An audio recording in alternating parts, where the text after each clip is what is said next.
Welcome, everybody, to episode number 5 of Wrestling on the Fly with your host, Scott Spade. Extra special guest. I've waited for this for so long. To have the one and only, the greatest Windy City heavyweight champion of all time, Ripper Manson. Welcome, my friend. Good to see you, brother. Thank you so much for being on my show. Thank you. Couldn't wait for this day. Are you ready to go back? I got to try to remember 35 years of wrestling, but let's go for it, my man. We'll start off with the easy question. Where were you born, growing up, parents, siblings? Where did it all start? Okay, I was born and raised in Morton Grove, Illinois. That's a northern suburb of Chicago. Mom, dad, 2 older sisters. I'm the big little brother. Went to Catholic grade school, Catholic high school, and out of high school I went to the Marine Corps. So, thank you for serving. Thank you. Did that, and how many years? Just under a year. I had some disqualifying injury that just didn't let me pursue that career. Did you have to go off anywhere, or were you? No, I just barely made fleet before the injury got me discharged under medical, under honorable. But I earned my Eagle Globe and Anchor. I'm a proud Marine, but I'll never steal honor from the guys that did go and do the battles, and God bless them and what they do. Absolutely. But brothers nonetheless. I've got I hate to use the word indoctrination, but the education and the philosophy which really transferred over, and I'm sure we'll talk about it later, as to how I trained my wrestlers and how I ran myself in the business of wrestling, because I think a lot of the Marine Corps application, the boot camp philosophy, what they teach you, is really good, and it can be applied to a lot of things in life, not just military. Yeah, the discipline. The discipline, right? yeah, the That's honor, the duty, the pride, the honor. Yep. I think a lot of that's lacking nowadays. So absolutely, in wrestling and in daily life. Yeah. What is your very first memory ever of seeing wrestling that you can think of? Oh, this is dating me here. Yes, I am old, ladies and gentlemen. Was Chicago TV that came through on, I think it was channel 44 on the antennas. I am before cable TV. Yeah. And it was the Bob Luce wrestling, and the commercials with Ben's Auto Sales, and so Bobo Brazil and Spike Huber and Jerry Blackwell, I think, went through that promotion back in the day. That was more the Dick the Bruisers, WWA, kind of that mixed with AWA. I never really caught or recall what the call letters were for the I don't promotion. think he really said it too often either. I think it was it a Golden Lion, or did he do that later? He was there too. Okay, so that, and then that kind of with Blackwell and those guys, we started getting the AWA broadcast. Yeah, they kind of mixed with each other. Yeah. So that had to have been, I was still in grade school, almost, so late 70s. Yeah, that sounds about right. Late 1970s. That's when they started kind of mixing each other up. Yep. Yeah, and then a lot of AWA shows. Yeah, because they both companies shared the amphitheater and Hammond Civic Center. They both ran. Yeah. They kind of partnered together to kind of promote the area. And then AWA got big when they built the Rosemont Horizon. Yes. I went to a lot of matches. Did you really? There. So AWA shows at the AWA shows. Awesome. That's one of my favorite buildings ever. One of the ones I remember, I think I was in 7th or 8th grade. They did the big battle royal. Andre the Giant, Hulk Hogan, a guy from Germany, Otto Wanz. Oh yeah, big 400-pounder. Big 400-pounder, all the way down to Jumpin' Jim Brunzell and Greg Gagne, Ken Patera, Jerry Blackwell. I mean, that I just remember that vividly. I got the T-shirt and all the names were down the one sleeve. Very cool. And I went and saw that with my dad. He had a friend that had ticket connections somehow or another, and I went to a lot of the Rosemont shows, but that was one of my earliest. There was nothing better than just that one light that came down, and then everything else was dark. Yeah. I always remember doing that. That was phenomenal. And then we were fortunate enough to be sitting, like, I think, 7th row floor, where, as a kid, you could see the massive of Andre the Giant. You got to see him walk down by see him live, and he came out of the ring right in front of us, in the Battle Royal, so that was cool. That's cool memories there. What actually made you want to become a wrestler? From seeing it there, how did it go to the day where I want to do this? Probably from Okay, so fast forward from Ben's Auto Sales to then I think the next program that came on was WCCW out of Texas. So I grew up watching all the Von Erichs and the Freebird feuds, and Jimmy Garvin and boy, I'm just drawing a blank, Iceman King Parsons and those guys. So I grew up watching that, and going into high school, I just had that passion for the wrestling, and well, yeah, someday I'd really like to do this. And then I went to the Marine Corps, kind of forgot about it for that year. It was about a year that I went till I came back. You want to know how I really got into it? Very next question. Okay. After you come back from there, what gives you that finally say, okay, I'm going to do this? So Commercials, ads in the paper. How did you find? I came back. I got discharged. Or no, 35 years ago, folks. Bear with me. I believe I was home for boot camp. No, I was discharged. Okay, because I was able to act on this right away. There was a show at my old high school. Said pro wrestling here tonight. Okay, driving by, I'll go check it out. And it was actually Windy City Wrestling. Really? Sam DeCero's original Windy City Wrestling. And I'm watching the show, and a guy I knew through my brother-in-law came up to me. Hey, how you doing? Blah, blah, blah. I'm doing all right. I go, I'd love to do this. And he goes, have you been by the concession stand? I go, no, I don't need any of that. I'm just here to watch the wrestling. He goes, I'll be right back. And he comes back with a flyer from Windy City. We train wrestlers, managers, referees. Gave it to me, and I called my longtime friend from high school and partner, Mike Carey, who's later known as Slash in the Brotherhood, Skull Slash. Hey, dude, guess what we're doing? He was kind of thinking along the same lines. Him and I both just glommed onto the wrestling in high school years as far as wanting to do it. And did you actually wrestle in high school too, or no? I wrestled my freshman, sophomore year. Okay. And then just keeping the weight down and all of that was just not for me. In high school, didn't have the discipline, I'd say, I guess, really. Yeah.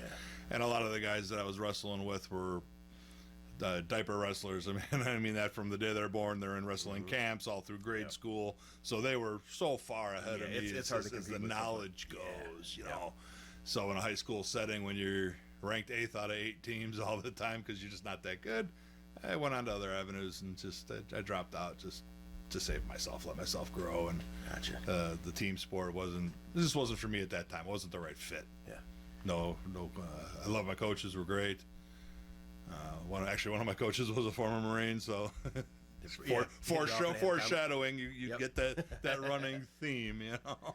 So finally making that call and deciding to go to get trained by Windy City, do you remember going to the training place for the first time? Or like it was yesterday? What was your first impression? And then part B of that question would be, what was your first impressions of Sam DeCero? So made the call, set up the appointment, and this is when the school was up on the north side off of Irving Park, right around Oriole. It was in a garage behind an insurance company. Oh, really? We had rented out the back half, and it was an industrial size, garage. And so you bang on the back door till somebody opens because they kept it locked. So that's intimidating, being a guy. And training was already going on, and I now know where they got the concept of Eye of the Tiger in the Rocky movies, because when I walked through that door, really? Training stopped, and every guy in that room stared at me like, who is this guy coming to take my job? Really? That was how old school. I love it. Deep rooted in competitiveness and the edge, and you're not a member until we say you are. Love it. The paying your dues part of it all.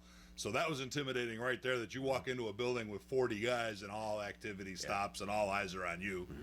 And then you go into the office and you meet Sam for the first time. And I watched the interviews with Terry.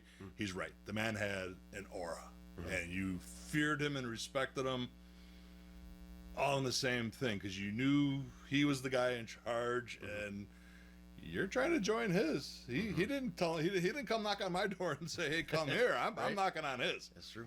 So my first impressions of Sam were kind of intimidating, but yet there was something about him that, pretty straight up. He's going to give it to you straight. and he didn't goof around. So you guys got along for the most part, at least at the beginning anyway, before we get, because I've heard mixed reactions. I can't judge because I've never actually personally met him and had any interactions with him, but I've heard both sides of the fence on opinions on him. I think we got along as long as he laid out what the training schedule was, and then kind of hands offed it, and he would see how often you would show up, what you could do, what your abilities were, what if you were serious or if you just wanted to play pro wrestler. And I took it seriously. I showed up Tuesdays, Thursdays, Saturday mornings, did the training, and just through high school, I always played sandlot football, pickup baseball games, basketball. I was athletic. So to learn the moves of professional wrestling, I was picking them up, boom, boom, boom, boom, boom. Me and my partner said, Mike, we got lucky that the Dream Warriors, who were the established tag team, kind of became our training partners. Okay. So we were learning 5, 6, 7 moves, proper technique and stuff with them, who was already established, and when they kind of took us under their wing. And I joined in March 7th of 1990, Pretty good. and had my first match in April the same year. This is 1 month So later. a month and a half later, I had my first match. So who were training then at that time? Was So Sam was hands-on? training. Okay. Sam was hands-on, and then some of the nights where Sam was busier in the office.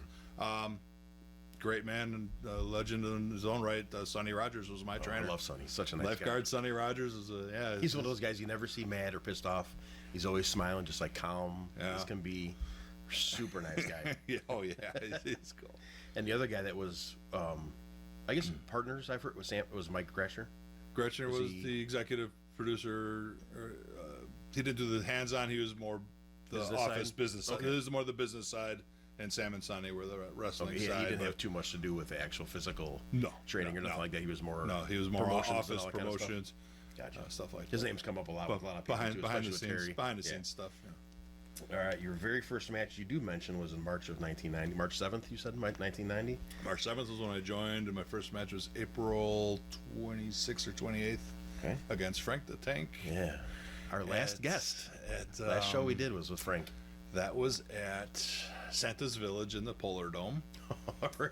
They put the boards over the ice rink, and we wrestled in the center of that, and it was a TV taping. Oh, really? So it was a long night. Okay. And the way Sam did it back then, I was 185 pounds of lean, military build. Right. And Tank was 400 pounds wrestler.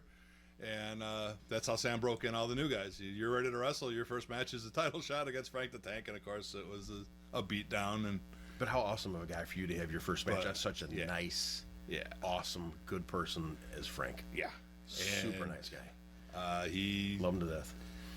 He wanted to get the drop kick in, so I took a drop kick from a 400 pounder. Uh-huh. Fortunately, he got both boots right here. He and- didn't throw a bad drop kick for a big dude. No, but you felt it. Yeah. I tell you that much. And that was weird because that was my first character, and my boots didn't come in time, so I wrestled barefoot. Oh, he did. My first match, I wrestled barefoot. Okay. And your first gimmick name was? Joe Knuckles from Hell's Kitchen, New York. And how long did that last before you went to the second one that's coming up? Time frame gets blurry. It really does. That was just to give me a name, and actually I think Sam's Within the year, I would think, right? Probably. right about. Yeah. I think, and that was Sam's ticket printer came up with that name because I was lost. I yeah. didn't have any creative juices flowing yet as far as promoting yourself in the business end of things. Okay. Talk about green. You know? Oh, yeah, for sure. And I'm looking for a name. And he came back with Joe Knuckles. So I did a lot of posing like this with the knuckles, and I'd tape up the knuckles and try and do flying knuckles as a move, just to capitalize on a name. Are It was there any pictures exist of that gimmick? wow. I think I had a batch of pictures get destroyed in a flood, so I think those got lost there. But yeah, I just tied some bandanas to a jean jacket and Did tried you almost look like a New York old time street fight, like Not even like close. a bare knuckle fighter kind of? Was that I anything had to it? had no idea what New York was at the time. I couldn't even tell you where Hell's Kitchen was. Yeah, first time I think of like we said, it's like the old 20s, 30s kind of like Yeah, tough, it was Italian tough guy kind of a I had, gimmick when I hear Knuckles. I had purple tights and a jean jacket. I mean, talk about just throwing something together to Just get to out, get just un- to get out there, Yeah, just you to know, get in the water. just to get in the water. A lot of battle royals in your early career, you know, just to get you used to being in there. Gotcha. You get a singles match here or there, but yeah, your first year, and the roster was so deep. Yes, it was. Windy City at that time God, yeah. had probably the most stacked roster where you were legitimately coming to practice, working out and training with the side eye from Sam to earn your spot on a card. So there were guys with years of experience that sometimes had to stay home because they didn't get booked because the depth chart was so deep. So if you got booked on a card, you were doing something right. I And mean, it's that probably is- why he ran so many towns everywhere too, right? Because he had all the and people. then he could mix it up. Yeah. There was actually at one point we double booked and we actually ran 2 shows in one night. Yeah, that's awesome. A crew and B crew. We sent Yeah. we rented another rink from another company and one crew went north and one crew went south. You guys were stacked on tag team too. Yeah. Because not many places were very focused on tag teams, and that was kind of the era of The era great of tag good team tag wrestling. I team. love tag team wrestling more than anything. And Sam came from tag team being in front of the Max Brothers. So him and Mad Max, Super Max, the Max Brothers. So They got you some know, good stuff. that's I real love good stuff. watching his old. yeah, it's a real good stuff. So after Joe Knuckles takes its course, the next name that you have was given to you, I would assume, is the Shogun Assassin. That was mine actually. Really? You came up with that one? Went under the hood just to bury the Knuckles gimmick and And you were barefoot for that one also. And I have I- footage of that. I I've seen that. stuck with the we'll probably barefoot. stick that one up there. So yeah, I stuck with the barefoot and put on the full karate pants, gi, hood, and just came out saying I was from Nagasaki, Japan, and got a manager to be the mouthpiece because obviously I'm not going to speak Japanese. So. yeah, and you had your Dr. X, who you told me Dr. was X, Ed Schumann. Ed Schumann. Okay. Yeah, I didn't even know until I talked to Jimmy Blaze about doing some research for this of one of his early 6-man tag matches. He's the one that told me that you were the Shogun Assassin. I never knew that. Yes. Because it never came up in conversation. I'm like, no way. Because you were obviously a lot smaller back then, and I'm like, I never knew you did that. And you Yeah. were flying with the I got nunchucks the and stuff, nunchucks, and I yeah. was like, damn, he's pretty good. How much practice do you have to do for that? Oh, I did picked you up just wing it? I picked up the nunchucks in grade school. So Really? I had worked them and practiced them and Oh, perfect. Then it just knew it, you know, flows right into taught it. it. Yeah. And I used to juggle machetes and Really? do the nunchucks and Interesting. So, explain to the guys in the business too about what it's like working barefoot. It's not too fun. it actually isn't If you- bad. Really, it's like running around your house and carpeting. I had better traction. I used to actually like play basketball barefoot too. So my the soles of my feet were calloused enough that as a kid I'd play barefoot a lot. So I used to run down the gravel alley in barefoot. So unless it was really really sharp and piercing, yeah. for me barefoot was no problem. I'd be so afraid of jamming toes or Well, people stepping on your toes. And Funny you yeah. should say that one, and I think I have the footage at home. I'll try and doctor it up for you. When I was ending the Shogun gimmick, I did a loser leave Windy City match, so I could again kill that gimmick off. And I think it was against Mike Anthony, and I gave him a drop kick, picked him up, got him up in a corner, and I stepped up on the second rope, and on the tape you can see my big toes sticking right up at me. So my foot's flat and my big toes sticking up, looking right at me. So I finished out the match with a dislocated big toe. Went back to the locker room and popped that sucker back into place. So that's enough of that, right? That was enough of that, but yeah, your whole foot turns purple because you're breaking blood vessels and whatnot. But Yeah, a couple matches I got listed dates here: 4/13 of '91 and 5/18 of '91. The Shogun Assassin versus Turbo. The beginning of the long relationship you have had with the Turbos. well, turbos were actually one of the Saturday, Thursdays the Tuesday, Thursday, Saturday guys. They were in a little bit ahead, a couple years ahead of you guys, right? A couple years ahead, but they came to training. I call practice was training. Yeah. So yeah, it was the Dream Warriors and the Turbos. Okay. And inside and outside of the business, we just became personal They're friends. super nice. And great guys. Class act is, I think, the perfect word to describe those guys. A little kooky, you know. We all got our quirks. I mean, they're funny as hell, but they're such nice guys. Never expect them to be on time, but they'll show up. Oh yeah, turbo time. That's what we call it. It was always turbo time, you know. But yeah, so yeah, that started. That's Shogun with Turbo. Yeah, still close with everybody. 35 years. It's amazing how relationships last that long, and you guys are still. Well, the good pure ones. Do. Yeah, they're amazing guys. Now, was this Larry or was it Steve? That was Larry. Okay, because it seemed like he did most of the singles. Yeah.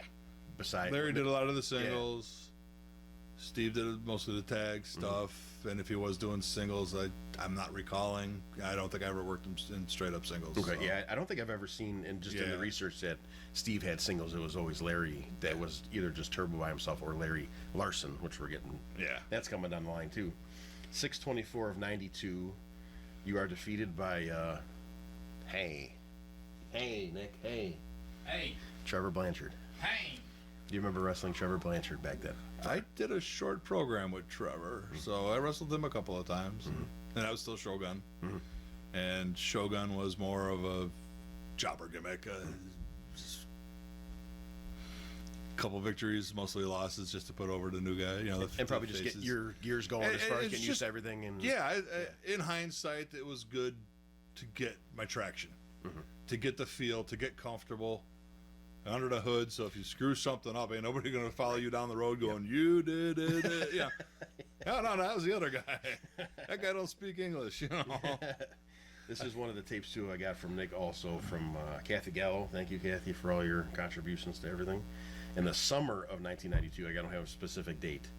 Shogun Assassin, Hurricane Smith, and Dice Man Ronnie Vegas. There's a 6-man team. Lose to Frank Melson, Rich Young, who was Curly Rich, correct, and a 18-year-old, I believe, 19-year-old firefighter Jim. That was 6-man tag. Battle of the Belts 3 or 4, I believe. It was one of the early belts. It was at the amphitheater. At the amphitheater. I just watched that match a couple weeks ago, and I think I sent you a clip of it too. As soon as you got the ring, you did your nunchuck. Oh no, that was the Turbo one. Oh yes, yes, you're right. The one with the one with the very young Jim Blaze was. He gets the pin and he runs out of there 100 miles an hour. Like, I gotta get out of here. Well, he understood kind of the business. I was senior in time. Yeah. And he kind of thought there was no way that he should be pinning a senior guy because he was new. Yep. But a lot of guys don't realize, and we can go on to this later on, but bottom line in this business, it was Sam DeCero's game. We were the pieces. However he wanted to move us around the board and make that game work is what we should have done as professionals. And that night, I was asked to take the 1, 2, 3 for Jim Blaze. Just like any other regular day job, right? It's just a job. He's the boss. This is what they want. They want this look, you know. And he didn't squash me or kill me. Actually, Tank gave me a splash first, tagged in Jimmy. Jimmy came in and gave me a splash and got the 1, 2, 3. Yeah. So I was taken out by the 400-pounder. Right. And it's no big deal. Yeah. But then Jimmy, you know, thank you. You didn't have to. I go, yeah, this is my job. You know, I didn't go crying to the office because I lost at a big show. Big deal. You know, sometimes you get more from losses than you do from victories. True. You can't. True. It's not killing a character unless you're constantly getting squashed and you're a professional jobber. And that's that terminology that kind of goes, it's not bad to do the job, but you just don't want to be a jobber. Correct. You know. Correct. Well, they are just as important as the stars because they're the ones that are making the stars look good. Right. And a lot of people nowadays kind of take that term as a negative. Right. I've never viewed it as a negative. I don't know what you feel on that term. I think it's just the name of the role. Yeah. I don't think it's a demeaning name. Sometimes it's derogatory as a swear word. It's used, I think, sometimes. As its intent. Yeah, it's a context of what... If I'm pointing my finger at you and going, you're nothing but a jobber, that means that you're not that good of a worker. Correct. But hey, he's a jobber. He's in here to make us look good. I don't look good unless I make him look good, because if he's looking lousy, then I don't look that, it is a handshake. Exactly. And a lot of people, like we talked, we're probably going to talk about it 100 times a day. Yeah. People today don't understand that.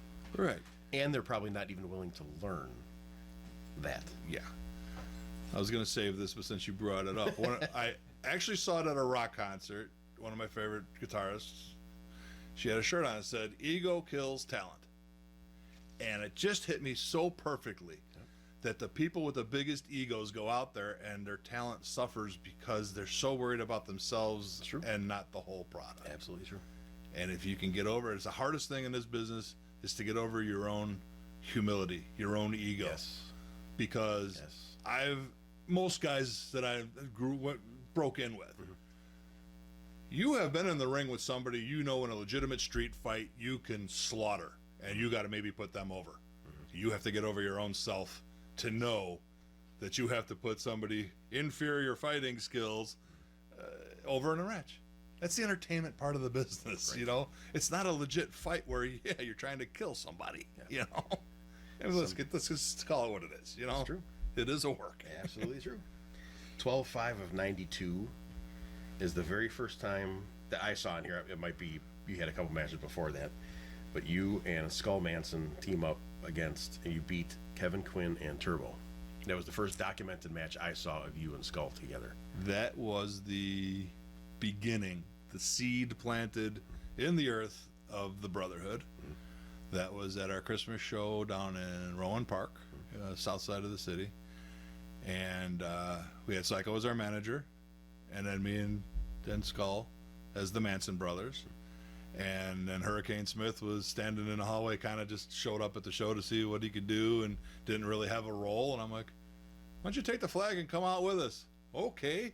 So he was our flag bearer, Psycho was our manager, and that was like the seed of the Brotherhood. With a guy that size. I mean, and Smitty, it's unbelievable. At 7 foot, 400 pounds. Yeah, we got the big boy on our team. Yeah, on January 93, I remember asking you a little bit a couple weeks ago about this controversy, because when I was looking up title histories, one tag team title lineage said one thing and the other tag team title lineage said another thing. One listed you and Skull defeating the Texas Hangmen for the tag team titles, but the direct lineage from Windy City, it doesn't have you guys in there. So I want you to set the record straight on that story of you guys actually did not win the tag team belts back then. No, that was actually And what Hurricane and Hawkeye. So we grabbed, it was Hawkeye, Cody Smith, and Hurricane Smith, so we made them the Smith brothers, and it was all of the two brother teams to become the Brotherhood. Where a lot of people got confused, we were proposed to eventually have a title shot, and a lot of things are done foreshadowed. So today will be something that'll happen a month from now. Right. So Skull and I took the pictures with the tag belts. Did you really? Because we were supposed to eventually kind of program down the road and get the tag titles, and it would just been available ready Merc, and he had us all at the photo studio anyway. So hey, can we take a picture with the tag belts? But it just, and ultimately it didn't work out. It phased out because the original Brotherhood was always better as the chaser and not the champion. Gotcha. So the Turbos, I believe, ended up beating the Hangman later on down the road, because the Hangman and Smitty's and back and forth, And then the Turbos ended up doing that, and then we were chasing the Turbos, and we just could never grasp the titles, wrestle the titles away from them. Okay. So that at least settles the So that's dispute kind of one on of those. the, It was a future title promotions lineage? thing. Yeah. Okay. So that Brotherhood winning of the Texas Hangman against the Texas Hangman was the Smith brothers. Gotcha. Okay. February of 1993, officially in the promo that I sent to the Brotherhood group chat that we have, I finally just stumbled upon the interview with, I'm trying to think if it was Sam. Yeah, it was Sam. Sam had the mic. He interviewed Psycho and Hurricane Smith, and he was talking about just like pretty much asking Psycho what's going on. He said, "Oh yeah, I got this guy. I got the Manson brothers. I got the Smith brothers, and I'm calling it the Brotherhood." I'm like, "Oh my God, that's it." I've been trying to find that like forever. It was from February of '93 edition of TV. Sounds about right. So I'm like, oh my God, there it is finally. So that he named it on the interview. I don't know if he had the name in mind or he just popped it at that time. And I'm putting the Manson guys, and I'm the Manson brothers, and I'm putting the Smith brothers, and I'm calling it the Brotherhood. So from then on, it was officially publicly named The Brotherhood. The Brotherhood. Yep. Yeah, it was a mutual idea. I think, and I had called and asked Skull about this one. That Skull's influence was the Manson brothers with Psycho, and then me and Psycho were talking, and that developed to the Brotherhood idea. And then we went into the taping of the promos, and he used the Brotherhood idea. If I had to go nose to nose and knuckle to knuckle with it, I would say Psycho and I are like the founders of the Brotherhood. As far as telling the story for the fans and marketing and whatever, he's the founder of the Brotherhood. You know, we put that crown on him and let him have the gem in his crown of that's his group, his faction, and go from there. So it's storyline versus reality, but they kind of mirror each other, but there is the background discussions that happen when you're trying to be creative. You know, there's planning that goes into creativity. As much as we're all good on the fly, sometimes you do have to plan some things out. And just as long as I've been around you guys and known you guys too, I've always looked at him same way as the founder, the name or whatever. But you, to me, have always been like the figurehead of the group. It's kind since of the beginning. Yeah. So he was the manager, but I had a lot of the ideas, and so did Mike. Yeah. And we talk about it though. Yeah, it's a group effort. Because even outside of the ring, though, we hung out together. So when you're around each other and your friends and your brothers outside the ring and your brothers in the ring, you bring your personality through the character, which, again, a lot of people need to learn how to do. Yes. And not to knock guys, but Yep. So, Ripper Manson, Skull Manson, Hurricane Smith, Hawkeye Smith, and then Psycho are the original founding members of the Brotherhood, which we consolidated in belts that year. Battle of the Belts, the May show, is again at the amphitheater, and that was the official debut of all 5 of us because Skull and I had a match against the Turbos. They gave us double backdrop, and right as it looked like the Turbos were going to take over and get the big win, Hurricane and Hawkeye slid in, got the disqualification, kind of beat on them, which set a different precedent as we go forward. Yes, it is. I think we probably the only team in the history of pro wrestling that has more disqualifications than we do wins or losses. Might be right. But hey, you know, that's just the way it goes. but that showed the unity of the group for the first time in a major event. Gotcha. And the look was definitely there with you guys. The size, the intensity, the killer instinct of just. But I remember talking with I mentioned with Frank too and Terry about what I like to call the murder walk. When that music hits, balls to the wall. Actually, back then we were using body count. Really? Ice-T's body count? If you listen to the background, I think we took it from the soundtrack of a movie or whatever, but you hear the sirens in the back and the body count. Body count. Interesting. Body count. That fits perfect just for that too. And that was for me and Mike as the singles guys. That's awesome. Balls to the Wall didn't come until a couple of years later. We experimented with a few other ones. I think I used Faith No More's Surprise You're Dead for singles matches for myself for a while. Interesting. Mike and I coming out as tag team, we also used Sammy Hagar's version of Heavy Metal. Oh, yeah, okay. So just finding good music that somebody had asked me one time, because a rookie, you know, how do you find your music?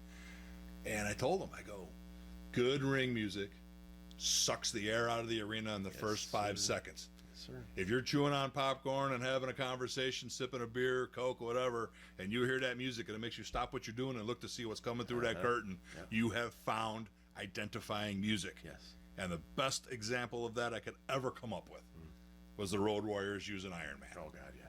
As soon as you heard that drum, boom, boom, and the slide, you knew all hell was going to break loose coming through that curtain. Yep. And that's what we wanted. You guys perfected it for sure, especially with, I mean, the Balls to the Wall is the most associated song with that. Yes. And you got to feel the song. You got to have that song where you can feel it with each step, the beat walking down. And that, like I said, the murder walk, the pacing, just the stare at the people. And you don't even have to say nothing. Just the look on your faces. And it's just, I'm going out here to kill these people. Yeah. That's the best way. It's all the timing on the attitude. Attitude of it. As we discussed recently, when do I go through the curtain? On the drum beat. On the drum beat. Terry talked about that with Snake. On the drum beat. He's like, oh, no, wait. Oh, no, wait. Yep. He's like, when do we go? Now. And then he's always thrown off about this certain time to go. It was hilarious. There's always We a were time laughing to about break that. the curtain. 213 of 93, yourself, Skull, and Hurricane Smith in a 6-man tag defeat the Twin Turbos and Kevin Quinn. Don't know much about Kevin Quinn. Seen his name pop up a lot in these early days. What's Kevin Quinn like? Oh, Kevin Quinn, he was a good guy, great guy. Another one that picked up the business quickly. His training went quickly. He's went from rookie to having matches. You come in a little bit after you? A little bit after. Okay. You can remember I'm one of the originals. Oh, I'm like I'm second generation. Okay. Yeah. Yep.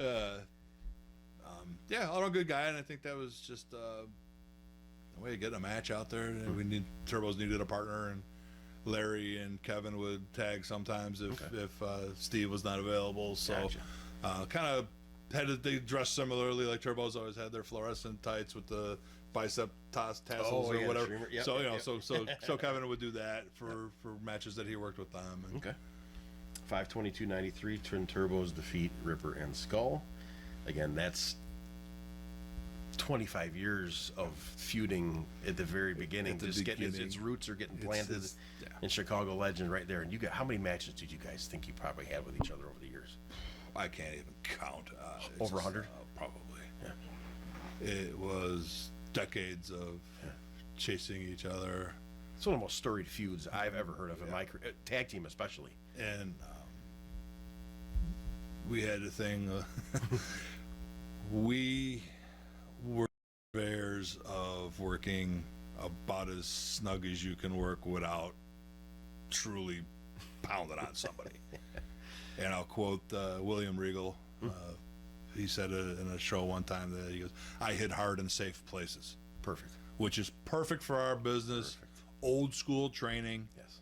across the back, across the chest. You can really thump it in there, and it's just it's triple snug as we call it. We work snug, triple I like snug. that too. That's pretty We good. just work triple snug. I like it. So it got to the point that even before we went out there, because we were friends on the side, we would get together and just shake hands and hug. And I started this thing that said, "I now apologize for anything that was about to happen out there. We'll go have a beer afterwards to take care of it." But and regardless, no matter what, somebody would always stiff somebody else, be it us on them or them on us. Some move would get a little off, you'd get tagged. Yeah. But we knew that it was nothing personal. Some guys, they get a tag, "He doesn't like me." No, it was just, hey, it's part of what we do out there, guys. It's gonna be, we were gonna work this tight, this snug. You're gonna get hit. Oh, yeah. It just happens. It's part of the business. Part of the business, brother. I remember firsthand seeing that in a match we were going to talk about later when we first did when you brought me in to work the Turbos at the baseball stadium. I remember seeing you do that. I'm sorry. Sorry for what's about to happen out there. 10-10-93, Ripper and Skull beat Dave and Brian Emerson. Do those names ring a bell? I've never heard of that before. Oh, the boys from Oglesby, Illinois. You guys did 3 matches on this date, and that's the first one. That was a of TV same tape. date. I believe that was a TV taping.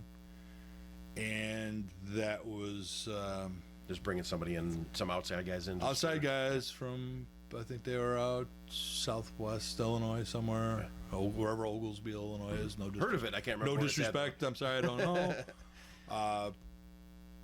And again, I don't mean any disrespect to the gentleman, but just because you have tights and boots doesn't make you a professional wrestler. They just didn't have the physique. Mm-hmm. Their moves were okay, but not polished. And something, Mike and I had gone to a Rosemont Horizon show, and we were standing right by where the guys would peek through and watch the matches. And we were talking to, I think it was a Tonga kid. And, Oh, yeah. and we're like, "Hey, what is this? What's that?" And he goes, "Yeah, there's one rule you follow: don't ever embarrass me on TV. You can work however you want to work, but just don't embarrass me on TV." Guys were kind of flopping and floundering. It became men versus boys, and Interesting. we never saw them back in Windy City again. So we got the reputation as tag team killers, wrestler killers. Just guys that come in and, "Oh, you're working the Brotherhood," and the whole locker room, just got that reputation. It's a good one to have. It is a good one to have because we had our style, and we weren't going to change for anybody. I'm not going to lower my abilities to make you look good. Right. I'll help you if you got the edge. I'll work you along, but if you're that bad, no. Not happening. No, not on my watch. Not happening. Sorry. Second match on that 10-10-93, you wrestled a young Al Snow. Yes. And his partner was Denny Cass. Denny Cass. The third match on that was them two against yourself and Skull. Was that the Kangaroos team? That was when they were doing the Fabulous Kangaroos. Because I know later it went to the Motor City Machine Guns. I know Al went to the Machine Al Guns. with another partner. Yeah, with another partner, he became Machine So this is the Kangaroos one. Excuse me. Yeah, that was a setup for probably 8 months to a year of a setup. Oh, really? For a program we were going to do, and it started with me and Al, and of course, typical Brotherhood style. I got everybody outside the ring with me. When things go south for me, in they go, disqualification. Awesome. His partner comes out to make the save. We down him with the Psycho. Psycho always carried a stick, tape wrap stick, and the predecessor to the kendo stick. We're definitely going to have time to talk about that one coming up for sure. Yeah. There's a lot of stories. There's a couple of versions of that stick. Whack Danny, and got the disqualification, and Turbos came out and make the save. Then the tag match, again, DQ, Turbos save, Brotherhood, Turbos square off, and setting up future things. See, and it always, no matter what you guys do with anybody else, it always comes back to the Brotherhood and the Turbos. Brotherhood and Turbos. It's just that marriage that just was such a perfect match for so many years. It's hard to get away from it. Yeah. Just take a break and then come back. Take and a at break the time, in those times, was we were pure ultimate heels, and they were the squeaky clean, polished baby faces. There was no line blurring. There was no. It was good and evil, and I think that's what told those stories the best, because people wanted to see us lose, because we were dirty, mean, and nasty. The reason they were wrestling us in the big event or whatever was because we were constantly dogging them, jumping them, whatever you want to call it. You know. So good. So wish I was around back then in the business for that, to see all that firsthand myself. But at least we'll still have some footage that survives for that. 11-6 of 93. Bo Zane, future partner of Frank the Tank, and Haystacks Ross defeat you and Skull. That's some tonnage on one team right there. Oh yeah. Bo Zane and Haystacks. He was Haystacks Ross, 500 to 600 pounds, legit. legit 560. Wore an 8X shirt. 8X. We always teased him that he'd have to buy two 4Xs and sew them together. Love you, Eddie. He's since passed. I give the man a hug, and I got about here. Really? Just, but again, Great guy. great guy. Quick Eddie story, side note. Absolutely. He was working security at this bar called the Big Nasty down in the DePaul area, Oz Park area, in the city, north side of the city. And Mike and I were working at this other club. It's a day off. Me and Psycho. We're just kind of driving around. Hey, let's go see Eddie. So we stop in on him. Hey, you guys want a beer? Yeah, sure. Yeah, what do you drink? Yeah, okay. Gets it from the bartender. Turns and hands me the beer, and it's a 22 ounce. But as he pulled it over the bar in his hand, it looked like a regular 12-ounce beer. And when he handed it to me, I must have made a face and looked at it like, oh. And he's like, why do you think they call it the Big Nasty? Just right there. I'm like, okay, you got me, But, good. hey, no problem. Bottoms up. How about Bo Zane? Don't know too much about him other than what Frank was telling me on his. He loved him. It was his favorite part. He loved him. Great guy. Yeah, him and great Tank team. hit it off real well. The Wrecking Crew. The Wrecking Crew. And we actually didn't have much wrestling interaction with him ring-wise, because them and the Smith brothers were, and the tag team. They had more of a program with each other. I know Frank and Hurricane both had a really long Frank and feud. Hurricane had probably as long of a feud in history as me and the Turbos. Yep. They were married. Yep. And again, take it apart, bring it back together, take it apart, bring it Switching back for the together. heavyweight title, I think Frank and Smitty traded that heavyweight title a good couple of times. Yeah, he told a great story. I've seen the footage too of where Hurricane was on the second rope and he's 7 feet tall, and is he 400 or almost 400? He was 400 at the time, yeah. He jumped off for like a crossbody, and Frank caught him. Frank caught him. He didn't even back up, not even a step. It was just boom. I'm like, oh, rewind like 4 or 5 times. I'm like, he didn't even back up. I'm like, oh my god, the guy's unbelievably. He told the story about the 100-pound sack of potatoes. He would be, you know, all that stuff, and unbelievably strong guy. And then he was telling stories about Bo Zane too. Same thing. He himself, Frank, jumped off the ropes. And Bo caught him. He's like, all right, he's my partner. Yeah. The problem with Bo was the man's hands were so muscularly thick and big. Yeah.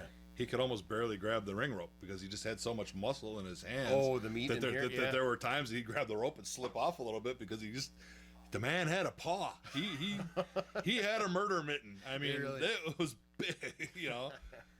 And yeah, but just a big dude, you know. And Whatever happened to him? He didn't seem like he was there too many years. He wasn't there that long. I don't know his reasons as to why he disappeared. Yeah, Frank eventually got a new partner. Bulldozer. No, it was Bozan was Bulldozer. Yeah, he got a second. Sorry, I can't remember. I can't think of the name right now. But I know they had the tag team titles, and then something happened where they vacated him. Yeah, and then eventually he got a different partner. But he never really have a super specific reason, unless it's personal reasons. And he kind of had what happened. Yeah, I don't know if something happened in Bo's life or whatever. Happens to people sometimes. Happen. Yeah, 12/17 of '93, big tag match here. Haystacks Ross, Mike Anthony, Ronnie Vegas, and the Twin Turbos on one side defeat you, Skull, Hawkeye Smith, Danny Dominion, first time we mentioned his name, and the one and only Super Max, which is San Lucero, in a 5-on-5 elimination match. Trying to remember. It's a big mixed group of people on that. And yeah, I don't know how that one came about. I think it was. This was a December show. You said you had December special shows too, besides the Battle of the Belts? Eventually in December we ended up with the Christmas. Should we do a Christmas show somewhere around Christmas time? But it wasn't as big of a production. Like we didn't go grab the amphitheater sized buildings for it, you know. But I think that was just a show, and to give it some attraction and some publicity, I think he just threw. Just have a real cool. I think he just kind of threw the 5-guy elimination main event together. Okay. Kind of an odd collection of guys. I think I remember that. I think that was in Cicero or Berwyn. Okay. Kind of foggy on that one. How about Danny Dominion back then? He was a homegrown Windy City guy, right? As far as I know, yeah. Didn't interact much with him. I really. Him and Ace plus or minus, partners, yeah. Him and Ace, pretty boy looking. Him and Ace kind of always were together, working their thing together. Drawing a blank on him, really. Probably wasn't there long enough or interacted with you enough. We didn't work each other enough to really have the rapport of that. We didn't develop that outside friendship. Yeah, more of a passing in the locker room kind of a. Yeah. And the more guys you talk to, the more this is going to come up. That I didn't talk to guys for the first 2-3 years, and everybody's like, "Oh, why'd you do that? You're too good. You blah blah blah blah blah. You got an ego." And I'm like, "No, that's what the pros did to me." Until you proved that you were going to stick around, be one of the boys, be part of the program, be part of, call it a family. Yeah, for sure. You road trip together, you eat together, you wrestle together. You might as well call yourself a family. Until you proved you were going to be there, I want nothing to do with you. Because you never know day to day if you're going to come or go or not. How serious you're going to take it. Yeah, absolutely. Many years later, I paid my respects and went to one of Jimmy's shows just to show him support. I bought a ticket and went to the show, and I sat way up in the bleachers, way up in the corner, just to not draw attention. I wasn't there for myself to draw attention. I wanted to support his product and see what he had going. I'm on the way out, and the guy yells down to me, "Hey, remember me?" "No." "How's it Windy City?" "How long?" "Year?" "No." How many people have we seen? Well, I have seen more guys come and go. Oh, I can imagine. And I don't remember everybody because, I mean disrespect, but some guys just aren't memorable. Right. It's the easiest way to put it. Or you weren't a part of my life enough in the wrestling business or personally for me to have formed a relationship with you to know you for the rest of my life. Right. Just a coworker and acquaintance. Coworker and acquaintance. You saw you shipped it past in the night kind of a thing. Of course, my nights lasted 3 to 5 years. How about Mr. Everything, Mike Anthony? He had it all in the beginning, didn't he? Yeah. I know there's a storied history there. It's up to you to say what you want. I'm not looking for anything to... I respect Mike. He's got the longevity. He's definitely a lifer since He's day a one lifer. to the end. He stuck there all the way to the end. He's had the loyalty and everything, and I'm not gonna go anywhere with Mike. I just respect him as the man that he is, and definitely part of my history. For sure. Had some matches together with him, and his in-ring abilities were really good, But there's no real. I wouldn't say we had heat or nothing. It's just maybe just a difference of approach, and just it happens. Yeah. With everything. Yeah, with everybody. if I see him at an event or something, I'll give him a hug, call him brother, because he is. He's the guy I got history with. Oh yeah. You've known each other for 35 years. I mean, Yeah. how could you not just? Right. We're not gonna walk right past the guy, Right, Unless right. something was serious. Yeah, no, I got no serious. I got no serious heat with Mike. Like I said, maybe it just comes down to a difference of approach. Gotcha. We'll leave it at that. 12/19/93. Can we get out of '93, man? I want to focus on the old I am stuff. stuck in '93. This is the last one for '93. All right. You wrestled Casey Knight, another one of the early names. I think that was during his middleweight title reign, and that was a opportunity just to put me in the division, make my name kind of known. I don't think Casey and I did not work any long programs or anything together. I think it was just maybe one or two spot matches. Just sometimes they're filler matches where you got two guys you don't know what to do with, and okay, we'll give them a shot, Just a or match to have give a them a match. try, a match to have a match, but with talent that can work, Right. Just to make sure you have a good match for. Yeah. And as heels, I'm kicking myself as a heel, and every other guy that wrestled him, because Casey always wore a bandana around his neck, and why somebody just didn't take and twist that thing and choke him out, I don't know. Gimmick respect, I guess. But as a heel, you'd think, then the turbos with the tassels, why we never tied them in the corner. Yeah. And Choke them with their own stuff. hindsight is so much better, but at the time we didn't, All right, we're out of '93. All We're right. at '94 now. It's Okay. a TV taping, 2 matches, February 5th of '94. Haystacks Ross defeated you and Skull in a handicap match. Yeah, because he's 6'8", 600 pounds. And the same day, TV taping, Twin Turbos defeat you and Skull. Same thing. Which was taking us somewhere. Back to it again. Yep. That was all storytelling, setting up belts. Did you guys do? How far out was your tapings? 3 weeks or 3 show? How much tapings did you do in one day? Depended on what he needed. There were sometimes I'd wrestle 4 times in a night just to get. So you're probably stretching 4, 5, 6 weeks of stuff. 6 to 8 weeks of tape. Gosh. Yeah. It's been long days, I can imagine. Yeah, well, yeah, but you got to remember too, when you're filming, this is the behind the scenes part of it all. Every TV segment, and the segment is only 22 minutes because you have commercials in there. Oh, it's 22 out of a half an hour. 22 out of a half an gotcha. hour. So you start breaking that down. By the time you walk to the ring and blah, blah, blah, if you do 3 10-minute matches, you're there. I mean, the math is I think most shows maybe had 2 matches, maybe Two- 3 two- with a couple promos. 3 with a squash and some promos, Gotcha. So, Yeah, half yeah, an you're hour's doing tight. 6 8 weeks, but Yeah, if it's only half an hour, you can fire them out. You're firing I can them see out. So, yeah, you do that in 3 hours. You're out there 4 times, 3 4 times. This one caught me by surprise. 3/19 of '94, you guys wrestle Japanese stars Jado and Gato to a double DQ. Those guys, I've heard about those guys because I've long researched Japan. They came from War at the time. They're probably the greatest War tag team ever. Yeah, that was a master and a student. Yeah, I did not expect to see that come up on They this one. Wow. had come to the States because I think they were going to try and do a more Americanized version of what they were doing in Japan. So they wanted to come and work some American matches to check the style out. So the night before, I think they worked Casey Knight and Mike Anthony. And we were not booked on that show for, like I said, stacked roster, so we kind of split things up sometimes. And we come in, and Mike and Casey got bruises and scratches on them and stuff. We're like, what happened to you guys? Well, we wrestled them guys.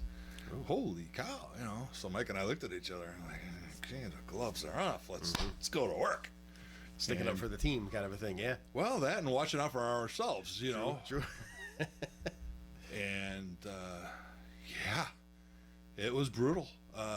We got in there and started trying to do some of the American stuff, and then they went right to their home base, and it turned into like a slugfest and language barrier. So you can't call spots, right? You can't tell moves, or it's all working. Hey, I need you to go off of this. I need you to go there so we can do that. You can't talk any of that out.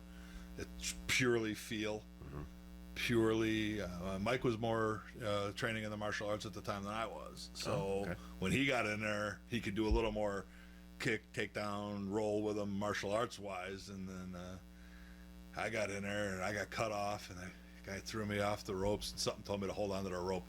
I just grabbed that rope for dear life, and all I see is this foot go, whoa.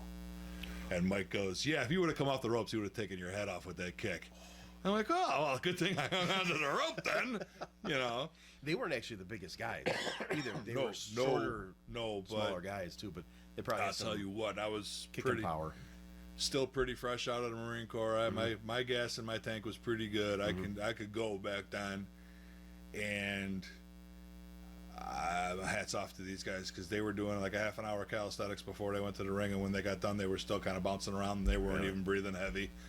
Me and Mike did a detour to a coat room, passed out, caught our breaths to save pride, and then went back down and thanked them for the good match. They train insanely over there. It's nuts. It's crazy. So that's cool to have that experience. But a real great experience. Happy to have done it. That you know, you can hold your own when things get out of hand, and I think that also helped with the Brotherhood reputation building. You could hang with them, and we could hang with them. You know, two of our other superstars came back a little bit scratched up and bruised. Not to say that they were lesser, but that wasn't going to happen. They probably didn't expect nothing at all. Well, I don't think they expected it. They didn't know what they were getting into. I think they got caught off guard. That's interesting. That's a cool story here. That really caught me off guard when I saw that. Yeah, that was brutal. 5/7 of '94 is Battle of the Belts #4. Haystacks Ross, Al Snow, Denny Cass, and the Twin Turbos, another 5-man team, defeat you, Skull, the Texas Hangman, and JR, which was their manager. Their manager. And at this point, the Texas Hangman was Killer and Strangler, because I think Psycho was gone, because there was a Psycho member of Texas Hangman, which was Bull Payne. Okay, no, this was Tom. So Strangler? Strangler. Okay, Killer and Strangler. Killer and Strangler. Yeah. So that came out of the earlier matches we talked about. Me and Skull against Haystacks with the Turbos making the save, and then us against the Turbos. So that put those three together. And then at that same time, that was my singles match with Kangaroo Al and Denny. So it put those 5 not liking us so much. And then we needed partners because the Smith brothers were defending the tag titles on that belts, so we couldn't do a whole Brotherhood. Okay. So we hired the Hangman to come in, and they had our backs. Okay. And the way we strung it out, storytelling-wise, was we had to pick our 5th guy. We had to pick our 5th guy, and it wasn't happening. So then Sam goes finally at a house show. I think it was it's just a snippet TV thing. Okay. Pick your guy, or I'll pick him for you. We just kind of psycho flaked, you know, and we can't find nobody. Okay, well then your guy's going to be you, and he points to JR, puts the manager in there. So we ended up working with the manager, and in that match, one of my favorite and scary, like I still cringe to this day. Near the end of the match, Haystacks gets tagged in. I'm in the ring. I come off the ropes with a crossbody. He stands there. I bounce off of him and hit the ground.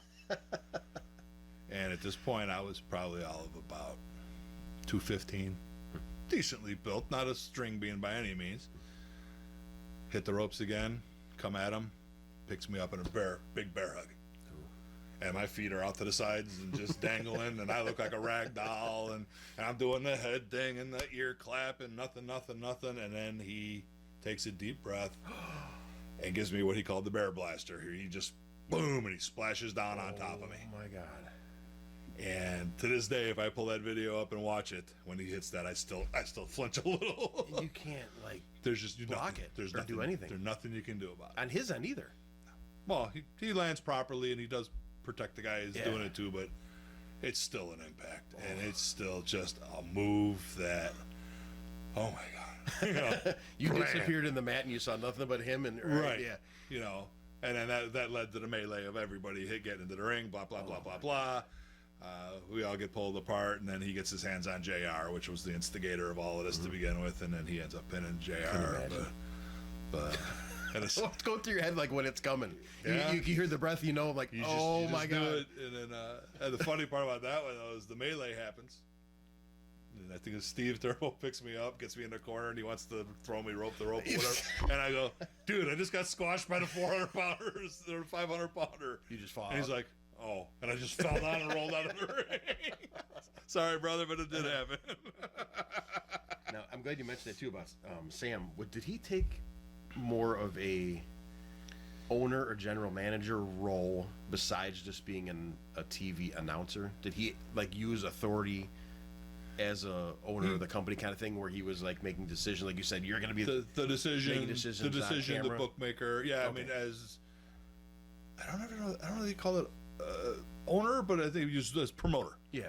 I have Like as promoter, I have matchmaker kind I have of a the thing? authority to make the match. Okay, so he did kind of do that every now and then. And he would be the interviewer on certain when he needed to set up certain angles with Okay. authority. Yeah. He would do the So interview. he did show that. Yeah. Otherwise, it was Tom Cronin. Okay. Was our ringside interviewer.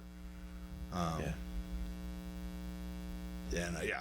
So, But he did show that. he showed that it was his authority, his thing. Because I know he wrestled sometimes. Sometimes at he that would point, wrestle. and then sometimes he would be an interviewer or manager, and it's like, Yeah.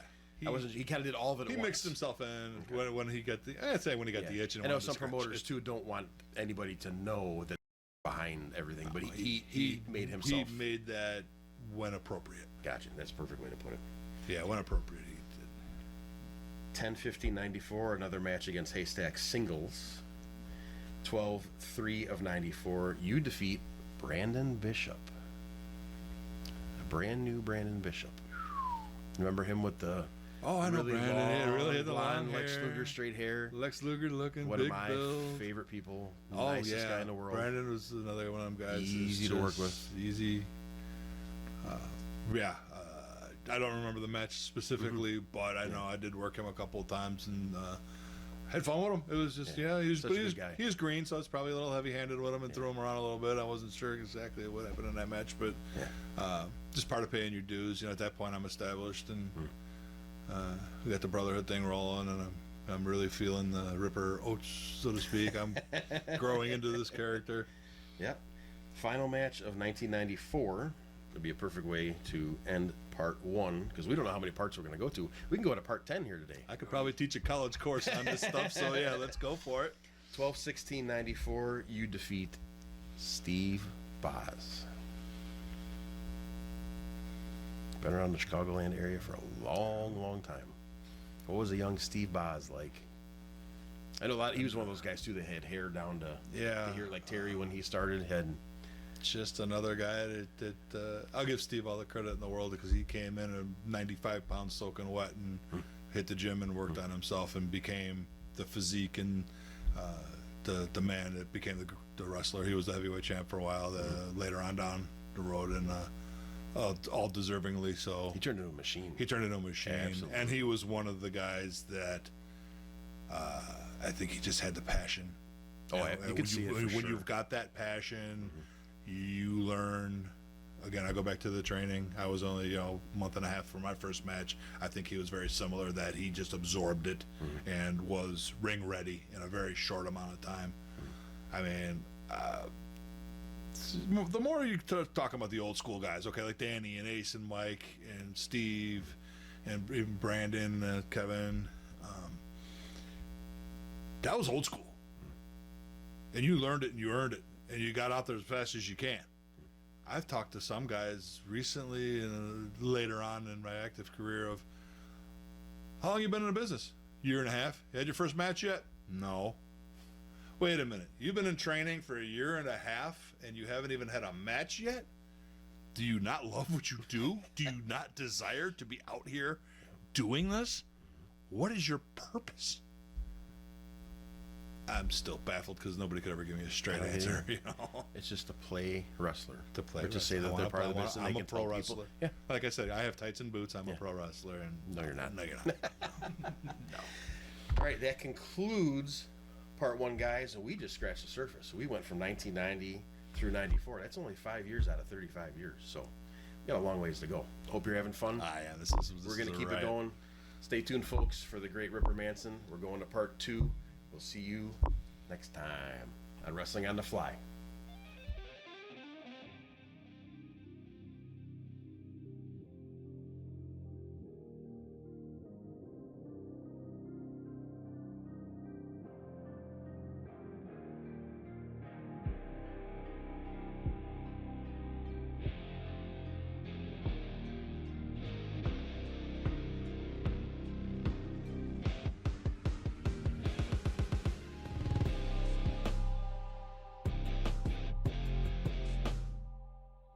Yeah, and when the NWA would come to the UIC Pavilion and stuff, Medler was at every wrestling And at show ringside, right? with Every the big time. thing of granny panty, the granny bloomers. And, Yep. Guys, hilarious. He's definitely and he was up near the top, and apparently he fell asleep. which he's known to do. And right? we could not find him for our match. So our music plays, and we break up the walkway, the aisle there, the split in the stands for the people that go down to the concourse. And we break through. We're a little thicker in the mouth, and I couldn't understand him on some stuff. So I got some pops that I didn't know were coming, and hey, it's nature of the business. I moved, you know. Absolutely. Just how I went over, and I don't think I got it all flush. And I think my heel might have caught the guardrail because the guardrails were kind of tight on that side of the ring. So bump, but yeah, that the floor hurts. So anybody out there that's really good in physics or whatever, if you ever want to come and show me how to fake a fall, I will gladly learn, because this shit hurts. Okay.